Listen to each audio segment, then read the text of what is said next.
gwe weleetedde ebizibu nze Pr Bujjingo oli mukwano gwange ne Pr bw'otayige fuga mu mwago ate gwe n'otayagala Pr the problem mu mwago no your mouse Pr Bujjingo teri akuwalana era bannayuganda bakwagala naye mu mwago gwe gukuleetedde ebizibu mouse guno bebe kulu yagamba kabaka mwako bangi nyo baagala President 7 ne General Muhoozi naye bamanyi uwawe bakoma okwogera omwogezi omulungi amanya ddi waakoma ate ankubuulira era Pr ekintu kye weerabidde bw'osirikako teri akuddamu waluteri gwe bavuma nti asirise wano manyi abasumba bangi bakola byabwe emirundi emeka gy'owulira Pastor Kakande ng'ali mu ntalo n'abantu kyaye gavumenti temumanyi wano tewali musumba asinga Pastor Kakande manyi tiona information nze nali ndabyeko President 7 ng'ali mu chati ya Pastor Kakande oyo at night olabye ekizimbe Pastor Kakande kyazimbye gw'omulabyeko ng'ayomba abantu abakozi tebayomba gwe Pastor Kakande singa naye yagamba nyenda kuzimba nja kuzimba luli nyenda kuzimba luno singa yazimba you can't do as you talk tusokulanga bw'oyogera ale Pr Bujjingo buli embwa eboggula tusaga nti ojja giddamu Pr Bujjingo you are losing track nze kankubuulira amazima ng'akwagala nze Pr Bujjingo ekimanyi ne ku graduation yange wajja ate nze oli mukwano gwa taata wange Pr Bujjingo you were a good friend of my dad kankubuulira amazima Pr you are losing track ova ku mulamwa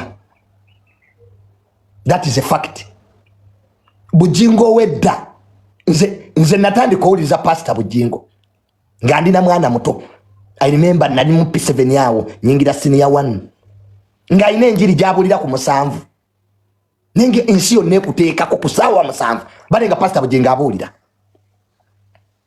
nga akwata bayibuli n'agigatta mu bulamu obwa bulijjo naye kati raba oli mu kusaba sala zita bantu simanya bafe simanya bano bakutuke that's not God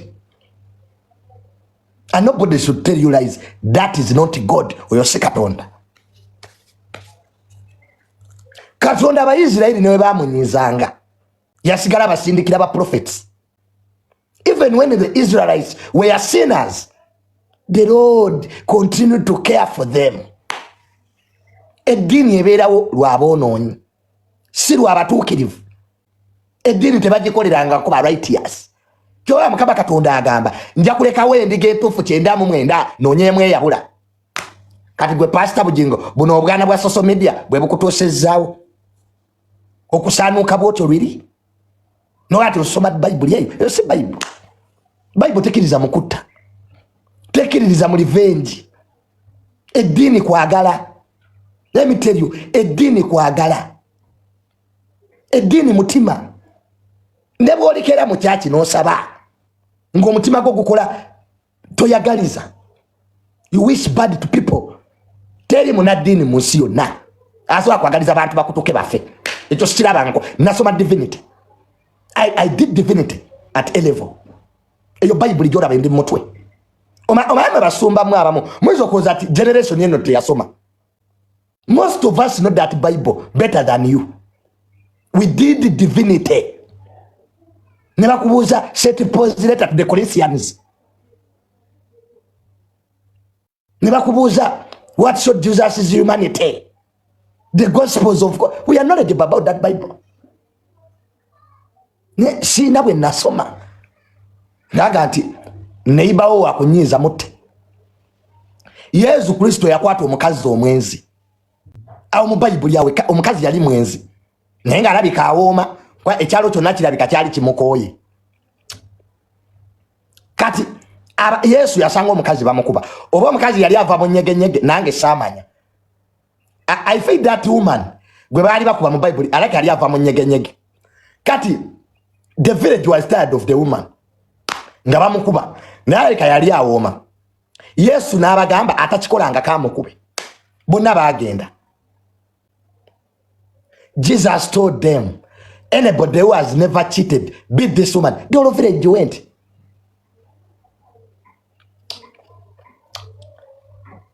Their sins we share. Waliwo ebinga tubigabana. Manyi wana basumba bangi muri benzi. You are religious leaders muri benzi and you know it. Now uchimanyi na usibo buli ya kubwenzi. Ebyo bibi tubigabana. Some of you want to be more religious than Jesus. Mwaka mwagala kubeera batuukirivu okusinga Katonda. As if you are related to Saint Peter. Abasuba bamuloza mwino Luganda ne Saint Peter. Ozo kuloza John the Baptist yali jajjawo, which is not true. No amusumba nga olowooza John the Baptist yali jajjawo, which is not true. Ene dini gyolaba yaveri mbazungu. Mfanya abazungu batusanga n'amadini gaffe wano. Africans had their own religion. Because what is a dini? A dini is belief. The religion is belief. As long as there is belief. I was sitting with somebody, a professor. Now, religion is spiritual. There's that spirit about religion. It's just a simple element. But religion is belief. Naba duga vutwaine dini yafe. Ngabazungu tebanaja. There are people who used to believe in the mountains. Because a dini nebyo obufuzi bifanagana. Their role is to organize society. A dini nebyo obufuzi bifanagana. Their role is to organize society and mobilize society. Chobora ebyo obufuzi ne dini tosobola kubyawula. Byonna bina purpose ejo. Ku organizing ansi na ku mobilizing ansi. A dini nebyo obufuzi. Just two reasons why the religion was formed: to organize society. To make you believe there is a higher being. There is a spiritual being. As long as you believe there is a higher being, you are in religion. Because you have belief. So, basumba mwe, generation yeno ya soma. We read. Tumanya bazungu, bajja batya wano. Ne dini.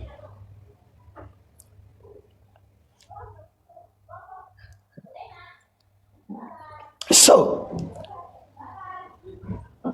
because banabi abufuzi bakozesa edini okutukiriza bye baagala, kwa banabi abufuzi era be bali mu dini. It's the same people who play politics. They are the same people who go to churches. So you can't differentiate between religion and politics. Tosobola kubyawula edini n'ebyobufuzi.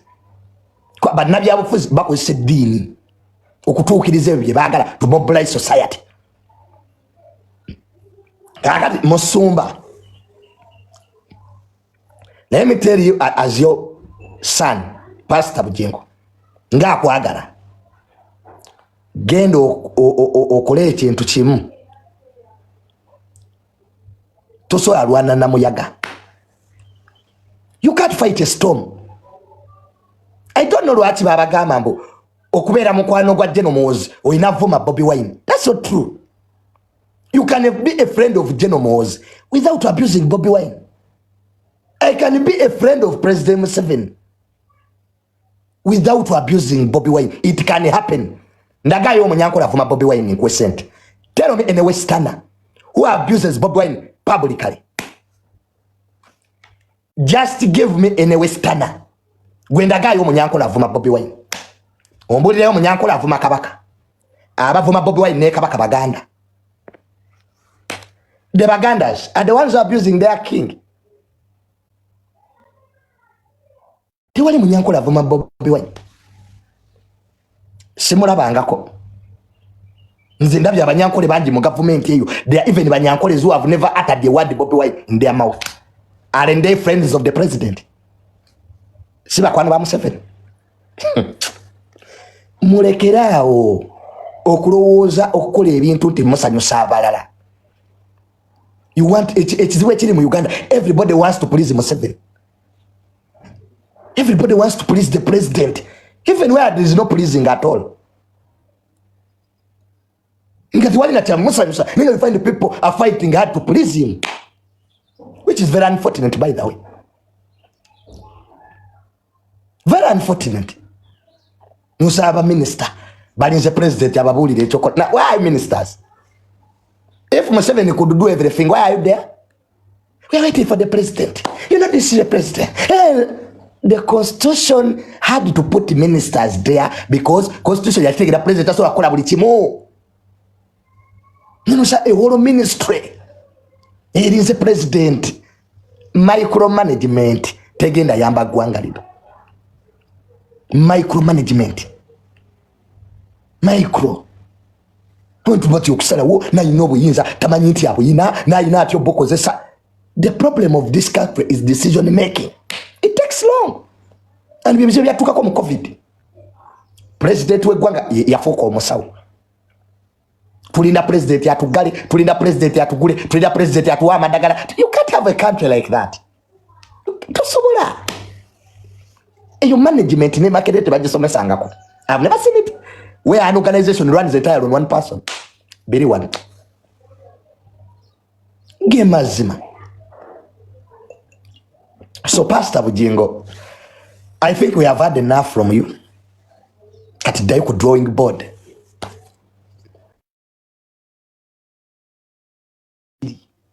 You preach the gospel just the way Jesus did. Preach love. You can't have peace without your neighbor giving it. You can't have peace without giving it to your neighbor. Tosobola kubana mirembe nga neighbor utojemuwadde. You can't. Tosobola kubana mirembe nga mulirwana utojemuwadde. Move ku bantu. Abanoga abayine ebizibu bingi. This country has problems. Abantu ababaketaka. Economic hardships. Kati obagule ko lutalo. Oizo gula lutalo ku bantu ababonabona. Tewali maje. There is no single army that can defeat people who are disgruntled. Tegali yago.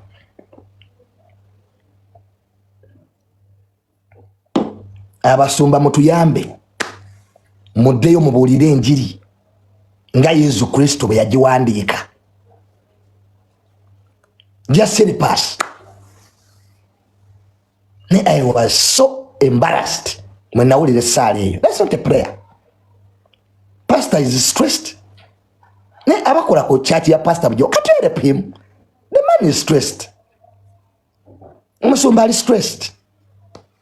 The prayer not with the pastor Bujjingo nga asaba. You can really see the pain. Pastor, I'm a psychologist. Let me give you therapy. Pastor, get ulambule ku game packs. Pastor, tambula Pastor, it's not the right time to move around. I know it's hard for you. Okuberanga bakuvuma every day. That's kat ya president 7 bakamuvuma emeka.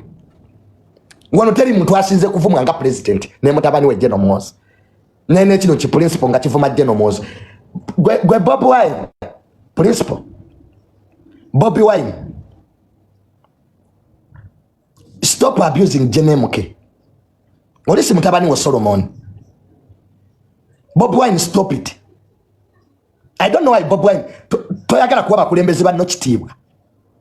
We bana kuba ngotandika okukaaba wano. Mankubye ebamenye. Bob Wine, General Moz has no time for you. Young man.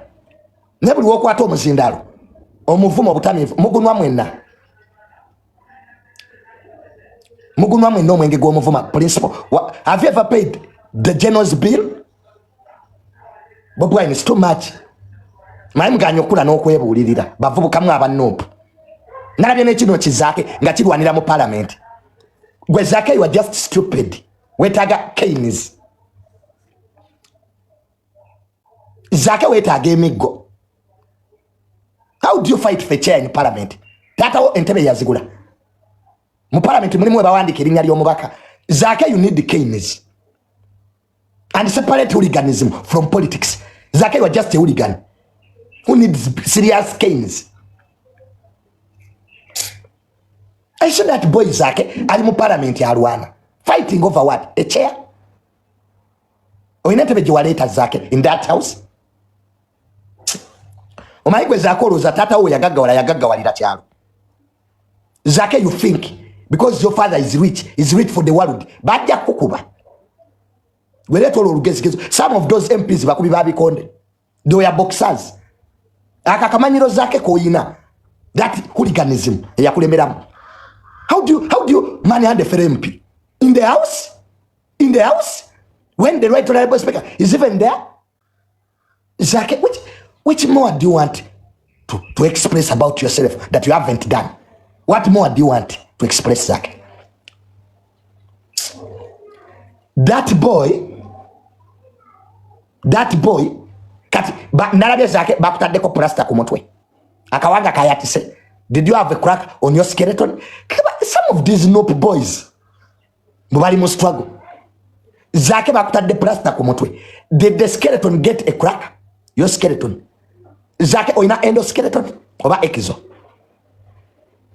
Answer me, Zaake, nga tebalina kusiba bandage ku mutwe gye bateeka ku muntu ng'akawanga kati. Omusajja yakuba just MP. Zaake was just slapped, 2 slaps. Bamudoseze ensambya. Stop. Bamutadde mu ICU. Tukoye obufere bwammwe. Principal yogera ne Zaake obufere abuzanye bulungi. Just 2 slaps. Mwana Zaake kakaabe. Zaake yakabira mu parliament. Ngozega balina kye bamukoze ekyamanyi. Bamudusiza mu ICU. Era the principal bwe bubadi bwe wazanya gwe Bobi Wine recently. Just bufuragament kati ya gasi kako na ku principal. Nabuuka ne bamuteekako bino bye bateekako abalwadde bamagulu.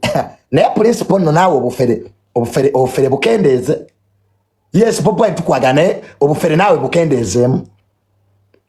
Ugandans can still love you, ne? Bobi Wine nakendeeza mbufere. Kateri plasta gye bakuteekako ng'amenyesa okugulu kati kwawona. Plasta bagiteekako lunaku lumu. Some of these boys will be caned.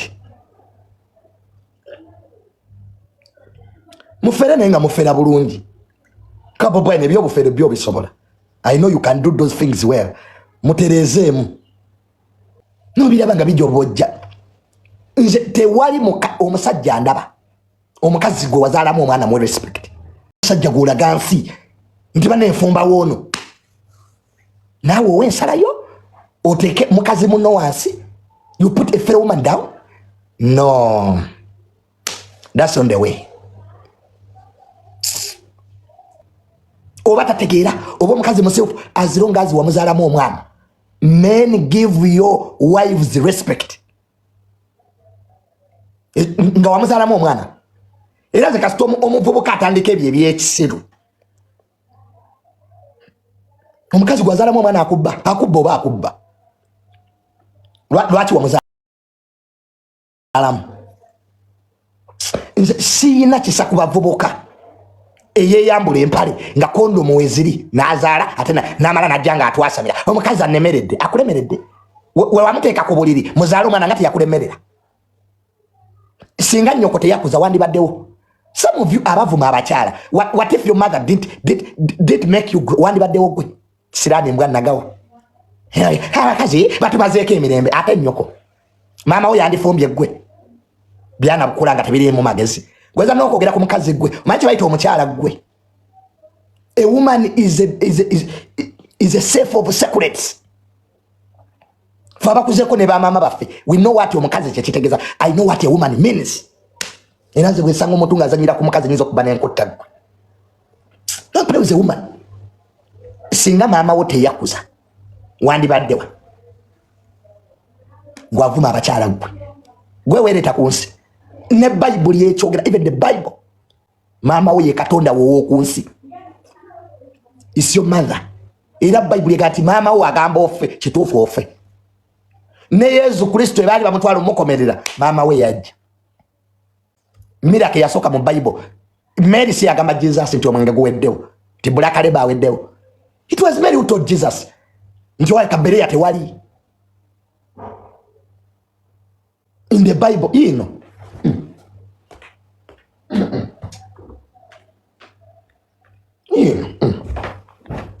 ino Berea era Mary ye yagamba Yesu nti kajomusoni ka Berea kabula kalebo kaweddewo Jesus nakola omwenge. Bible yali yagala okulaga the power of a mother. Yesu ba disciple bonna badduka ne bamuleka Mary teyamuleka awo mama we. Era yayimirira ku musalaba Mary ye yaziika Jesus. Noli omukazi manga dalena bobanga osalira omukyalo omusango remember your mother. Era nzo yo hajati ne wabanga mufere oba kale yayagala okuba Haji. I find it difficult to side with the Haji. Chimbeerera kizibu. Kanza abakyala be bayita mumbi manyi. Abakyala be bayita mumbi manyi. Nze goloza lwaki nze Junior nnoba. Nze sireekana na mukazi.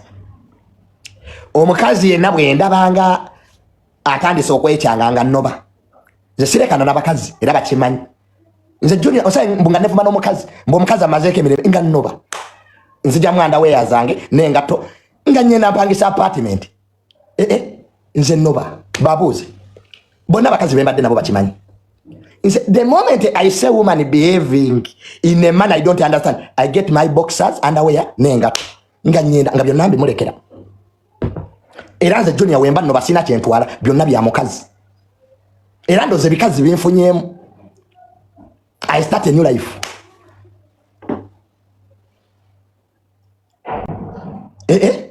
Goza lwaki Junior, have you ever seen a scandal ngali omukazi agamba mbotuli mawuli mbotweriga nze siyomba na mukazi. Era omukazi asobola okunkuba nankola buli byayagala nga wendi mutunuulidde. Kazi abakazi mbamanyi obwongo bwabwe. Abakazi tebalowooza. Ye kimujjira mutwe. Omukazi bw'omuwa miliyoni alowooza olina 5. Kati bwe bwongo bw'abakazi. Gwe muwa miliyoni ekyo kati ese 5 ogenda zitwala mbamala yabo naye nga zobadde nazo. Omukazi bw'olwayo ng'olaba mupiira alowooza oli mu bwenzi naye ng'oli mu kulaba mupiira kati nze abakazi mbamanyi. Omukazi bw'akuwa emmere n'otagirya alowooza olina gy'ova naye ng'oluusi oba tolina appetite. Abakazi buli kimu kibanyiiza.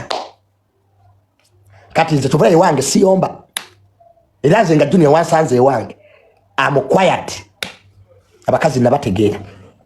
Toyinza kulekana na mukazi n'omalako. Ko bungu bwe bukoma wano.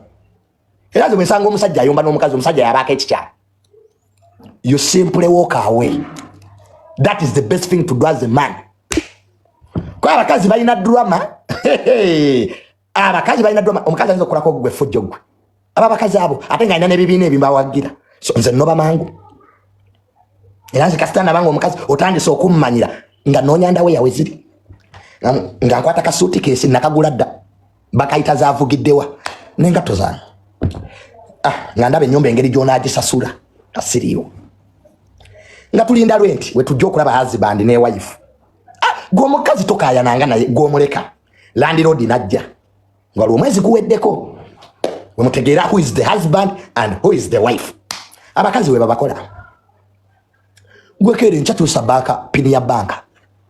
Ategeera omusajja yani. Omukazi tebayomba naye otuusaamu ebintu bitono. Pini ya mobile money gikyuse ya banka gikyuse. Olaba taagode.